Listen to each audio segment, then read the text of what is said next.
the chief contribution of popular culture today is distraction. Yeah.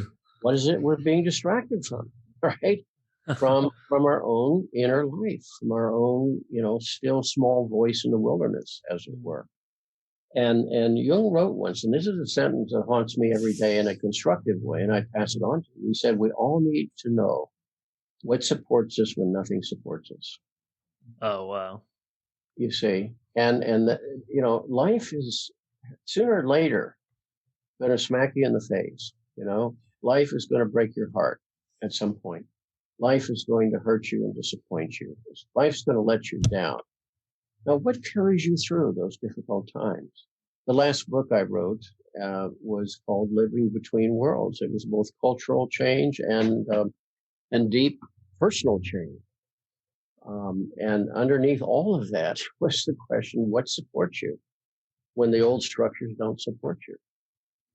Yeah, it's interesting because I feel like society and the institutions and just everything that we go through from childhood through adulthood, we're being distracted, I think, by our natural curiosity. Like we have a natural curiosity. We have a natural desire to figure things out or learn new things.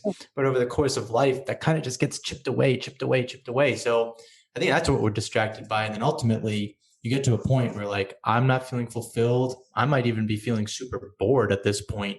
And that's just because you haven't been engaging with your inner natural desires. Yeah, no, that's true. I mean, that sensory overload really does dull at some level. And I've said to many folks in analysis, this won't solve your problems, but it gives you a far more interesting life.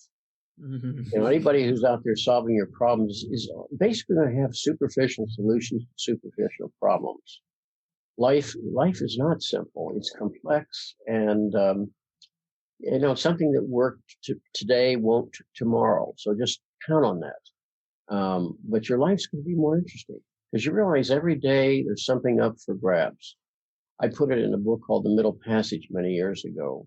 When we wake in the morning, whether we pay attention or not, there are two gremlins at the foot of the bed. One is called fear and one's called lethargy. Fear is that part of ourselves that says it's too big for you out there. You can't handle it. It's too much. Lethargy says, chill out, hold the blanket over your head, have some chocolate, turn on the telly. And those two gremlins, no matter what you do today, they're going to be there tomorrow morning. And they're the enemies of life. And your meaning of your life will depend on the degree to which you wrestled some of your own life away from these two guys. And they are intrapsychic. We carry them everywhere. Move to Toledo, they're there. Move to Seattle, they're there.